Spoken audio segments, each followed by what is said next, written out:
Hello friends, आज हम बनाने जा रहे हैं मैंगो पुडिंग। यह बच्चों को बहुत अच्छी लगती है, बच्चे इसे देख के खुश हो जाते हैं, बड़ों को भी अच्छी लगती है। तो इस गर्मी आप बनाएं ठंडी ठंडी मैंगो पुडिंग। तो हम बनाते हैं।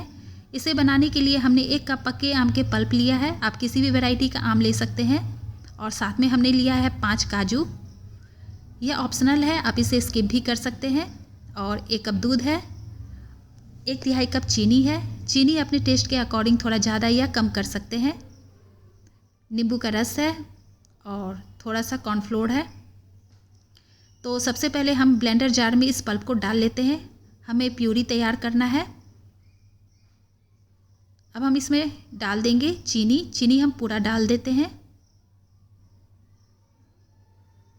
अब हम इसमें दूध भी डाल रहे हैं। दूध इतना ही डालेंगे जितना में यह ब्लेंड हो जाए। और काजू भी हमने डाल दिया और 1 चुटकी नमक भी हमने डाल दिया। अब हम इससे ब्लेंड कर लेते हैं। तो हमारी प्यूरी तैयार हो गई है। हमने एक पैन लिया, उसके ऊपर छन्नी रखी और इसे हम छान रहे हैं, क्योंकि कुछ आम में रेशे होते हैं। तो चम्मच से घुमा घुमा के हम इसे छान लेंगे। और जो दूध हम बचे हैं उसे भी पूरा डाल लेते हैं। तो जो आम के पल्प है वो पूरा इसमें छन के आ जाना चाहिए। और चम्मच से भी हम आम के पल्प को निकाल लेते हैं। और स्पैचुला से हम इसे चला के अच्छे से मिला लेते हैं। अच्छे से मिल जाने के बाद हम इसे गैस पे चढ़ा के पकाएंगे। तो हमने गैस पे चढ़ा दिया है। फ्लेम हम मीडियम से लो पे रखेंगे और इसे चला चला के घुमा के पकाएंगे। और इस बीच हमने 1 कप दूध और लिया है और इसमें हम 3 बड़े चम्मच कॉर्नफ्लोर डाल रहे हैं। आप चाहे तो पानी में भी कॉर्नफ्लोर घोल के तैयार कर सकते हैं। अगर आप पानी ले रहे हैं तो 1/3 कप पानी लें और उसमें 3 बड़े चम्मच कॉर्नफ्लोर डालें और उसे घोल लें। तो अब हम इसे घोल लेते हैं, अच्छे से मिला लेते हैं। पल्प को गैस पे चढ़ाए 5 मिनट हो गए हैं। अब हम इसमें कॉर्नफ्लोर का मिश्रण डालेंगे। तो पहले हम मिश्रण को चला लेंगे चम्मच से, इसके बाद थोड़ा डालेंगे और चलाएंगे। थोड़ा डालेंगे और थोड़ा सा चलाएंगे।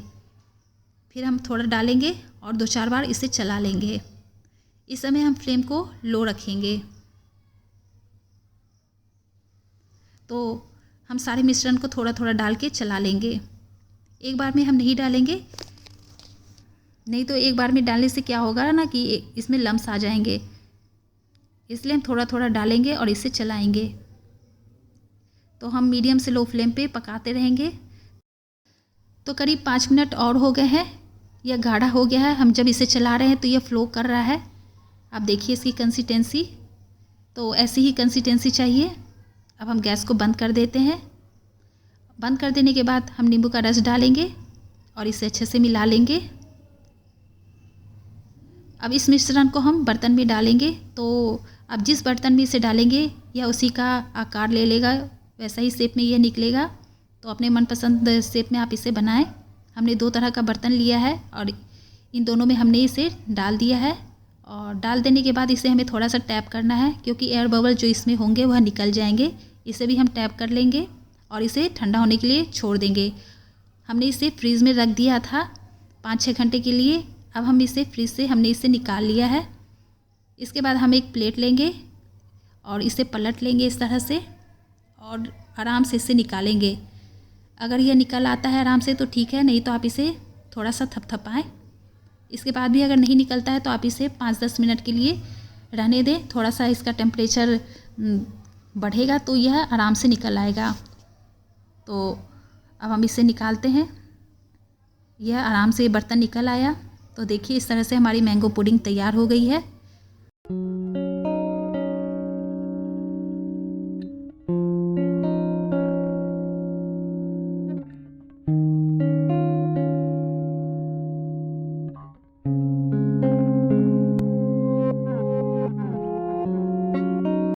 तो हमने देखा कि मैंगो पुडिंग कम इंग्रेडिएंट्स में बनकर तैयार हो जाती है।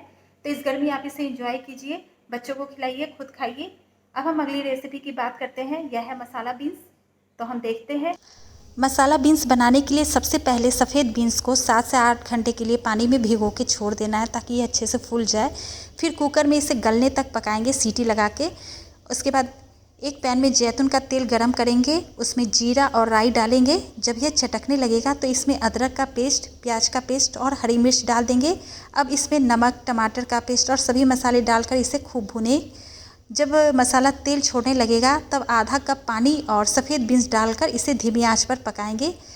पानी सूख जाने के बाद इसे आंच से उतार लेंगे, मतलब गैस बंद कर लेंगे। तो इस तरह से हमारा स्वादिष्ट मसाला बीन्स बन जाएगा।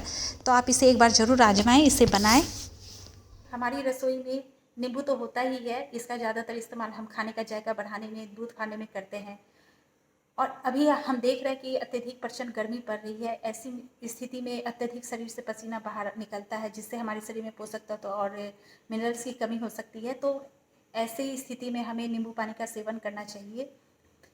और नींबू का उपयोग हम उस समय भी कर सकते हैं जब व्यक्ति बीमार पड़ते हैं, तो उसके मुंह का स्वाद कड़वा हो जाता है अत्यधिक दवा खाने की वजह से और बीमार होने की वजह से। तो उस समय भी हम नींबू पानी उन्हें दे सकते हैं। उस पानी में हल्का सा नमक और शक्कर मिला के उन्हें दें, तो शरीर का इलेक्ट्रोलाइट्स संतुलन में आ जाता है।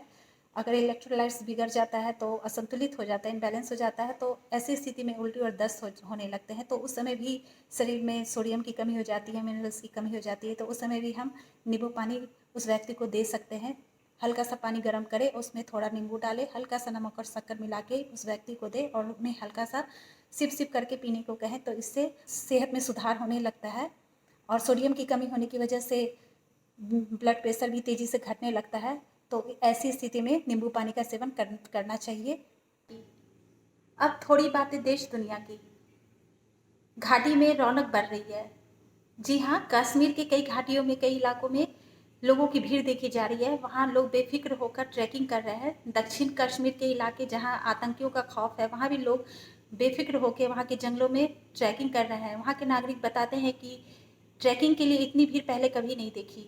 इससे यहाँ के दूर दराज के इलाकों में रोजगार के अवसर पैदा हो रहे हैं। यूक्रेन की महिला सैनिकों की पैरेड करती हुई कुछ तस्वीरें सामने आई है, जिसमें वह हाई हील सैंडल पहन के पैरेड कर रही है।